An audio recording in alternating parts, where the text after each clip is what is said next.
Republicans control the House, the Senate, and the presidency. They made the decision to shut the government down because they rather shut the government down than extend the Affordable Care Act tax credits.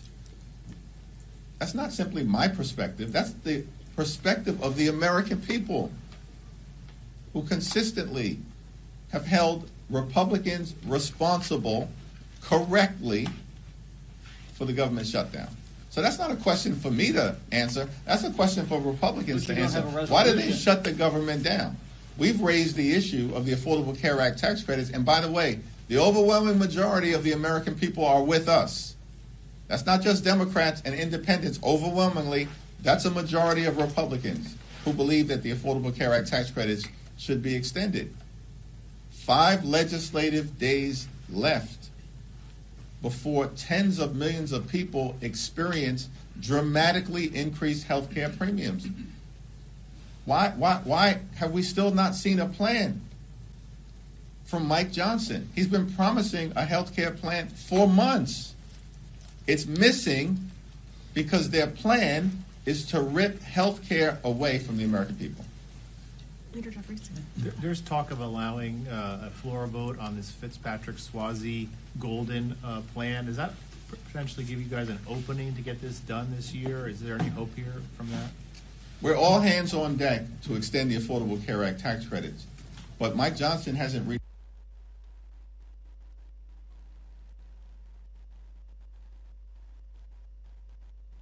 path forward, which suggests to me that Mike Johnson is not serious about protecting the health care of the American people.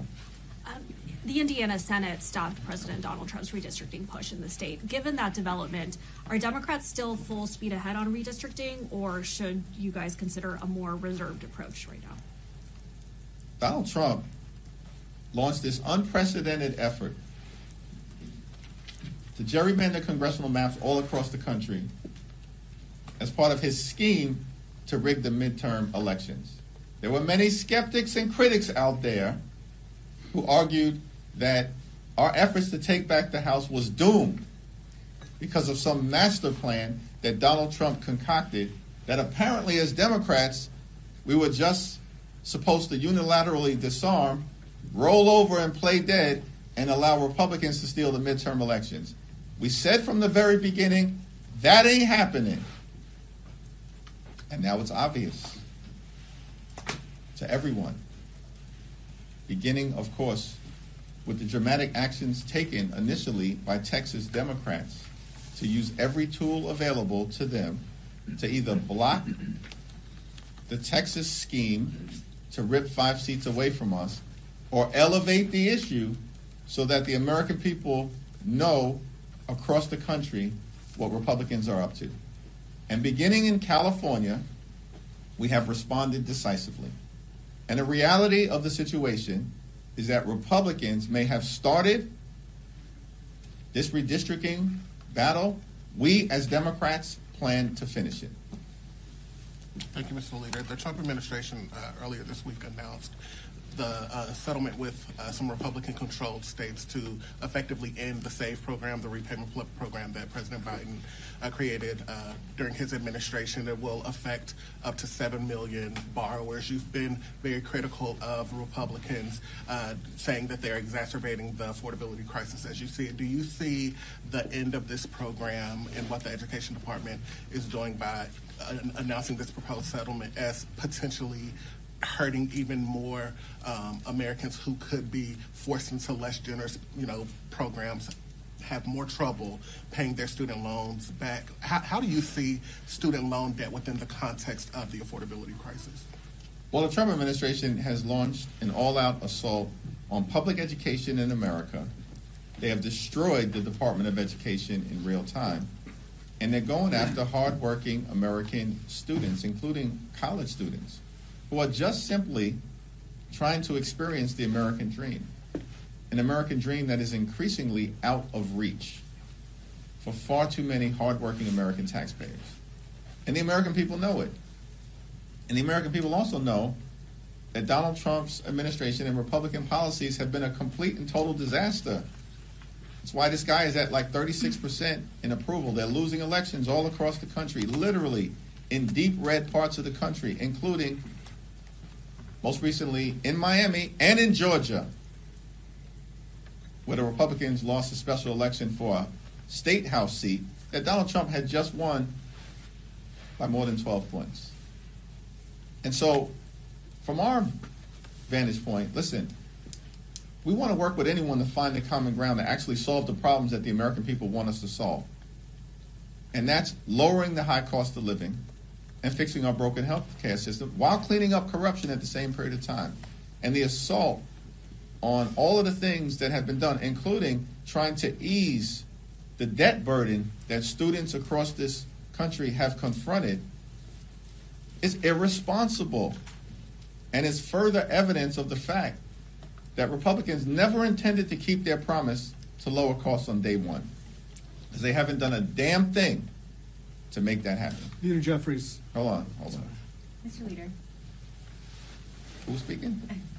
Mr. Leader, can I just ask, yesterday you voted present on this effort on the motion to table the impeachment resolution against President Trump. A number of your Democratic colleagues did as well. Do you think that the president has committed impeachable offenses? We issued a statement on that motion to table, and that statement speaks for itself.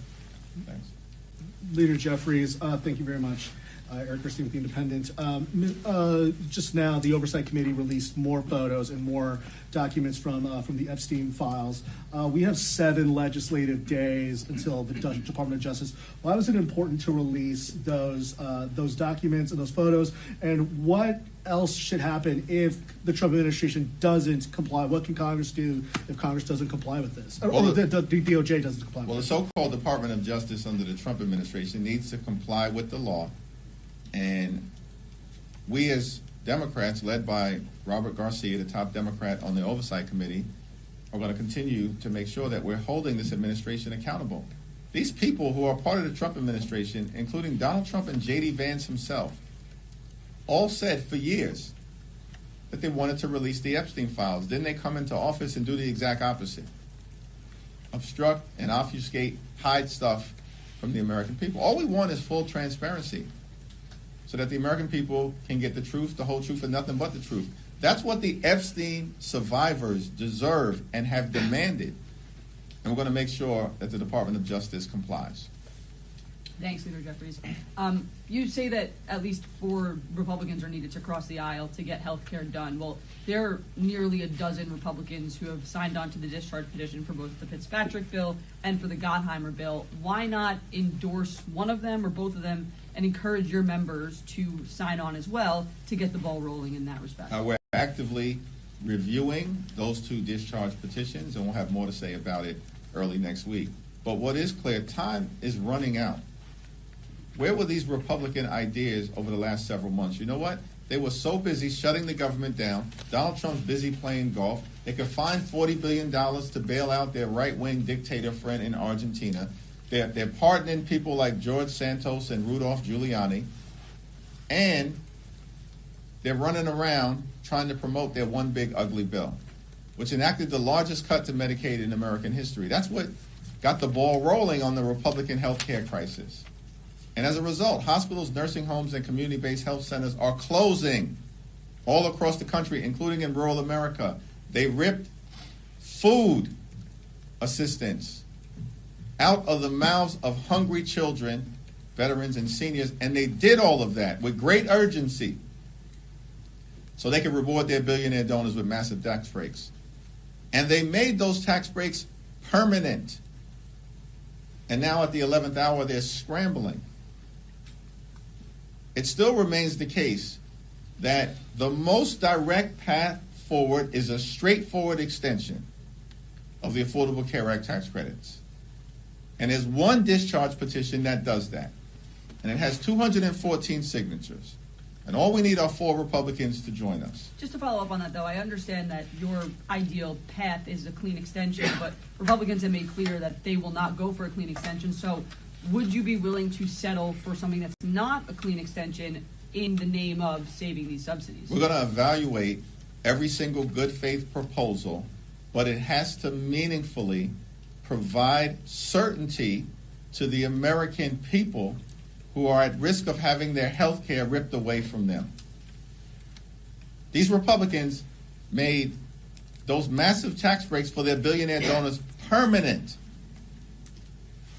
And we've said from the very beginning, we just want to make sure that everyday Americans, middle-class Americans, working-class Americans have a similar level of certainty. That's not too much to ask for in the wealthiest country in the history of the world.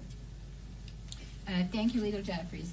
Yesterday, President Trump signed the executive order on artificial intelligence seeking to block the states from regulating the AI. Specifically, and I want to ask you about specifics in this EO, it directs DOJ to create a litigation task force and challenge any state that they view doesn't comply with whatever the national standard is. It also gives powers to Secretary of Commerce to impose restrictions on state funding and also aims to regulate truthful output. So my questions to you, I have several. First, what is your position on the EO? Should Americans be concerned that the AI policy is being set through executive order instead and litigation instead of open debate in the Congress? If this approach becomes a standard, what is going to stop any future president from using DOJ to go against and challenge any state law they want? And finally, is this EO about innovation or is it about expanding presidential powers? Well, Donald Trump has tried to conduct himself like a wannabe king from the very beginning. The American people are clearly rejecting that approach. And on artificial intelligence, this is a complicated thing, a transformative innovation that has the possibility of bringing great societal benefits, particularly in the areas of medicine and education, as it relates to reaching young people who live in historically under-resourced parts of the country. But at the same period of time, it's our view that this transformative technology in the hands of bad actors presents risks of creating societal harm. And this is why a thoughtful approach is needed. Not a my way or the highway executive order. In our view, related to Donald Trump's most recent action connected to artificial intelligence, is that he doesn't have the authority to do it. And ultimately, it's going to get struck down in court. Thank you, Mr. Leader. Some members of your party are calling for the abolition of ICE following the administration's very aggressive crackdown on illegal immigration. Is that a viewpoint that you believe has a place in your party right now as Democrats strive to take back power after Who the exactly midterms? has made that? Congresswoman Alexandra Ocasio-Cortez has, Congresswoman Delia Ramirez has, also Patty Garcia, who is running to replace Chuy Garcia, Graham Plattner as well. They have said that this should not exist and it should cease. Yeah, I haven't had the conversation with any of those individuals about their perspective. What we do know is that the American people believe that Donald Trump's deportation efforts have been completely and totally out of control, unacceptable, and un-American. That's the reality of what Donald Trump has unleashed on law-abiding immigrant communities all across America. And the American people are rejecting it, which is why Donald Trump is also underwater in terms of public approval on immigration. Now, we believe, as Democrats broadly, that we need a strong and a secure border consistent with our history and experience as a nation anchored in the rule of law. Donald Trump doesn't believe in the rule of law, and neither do his sycophants who serve in Congress, who failed to understand that we're a separate and co-equal branch of government, not a wholly owned subsidiary of the Trump cartel, because that's how they behave. So we believe in the rule of law, and part of that is a strong border. But at the same period of time, we're a nation of immigrants. And so we're going to continue to defend dreamers, defend farm workers, defend farm country, defend law-abiding immigrant families and communities across the country who are part of the ingredient of American exceptionalism. That's our position. And we do have a broken immigration system. Everybody thoughtful who's taking a look at it understands that. But the way to solve it is not a my way or the highway approach, and it certainly is not the Trump deportation machine. He promised that he was going to target violent felons. No one would have any issues with that. He's not deporting violent felons.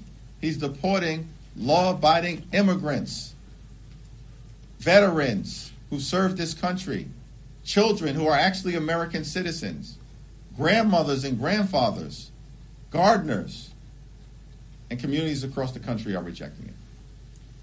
Mr. Leader, as sort of a follow-up to that question, today Congressman Abe Hamadeh is inviting families who've had family members killed by undocumented immigrants to the Capitol. Who is that?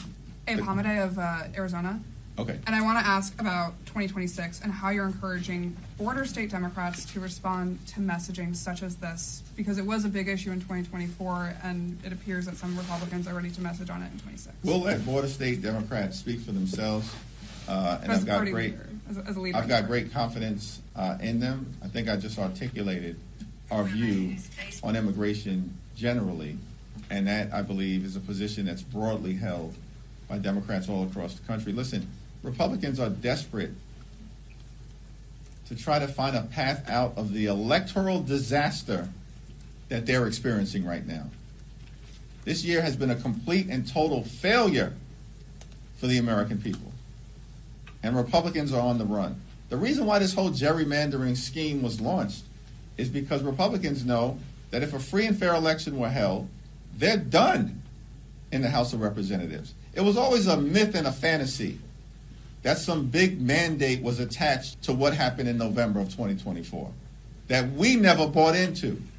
Why? Because we were only 3 seats short. This is the closest majority that any party has had since the Great Depression, and it's all now falling apart. And everybody sees it.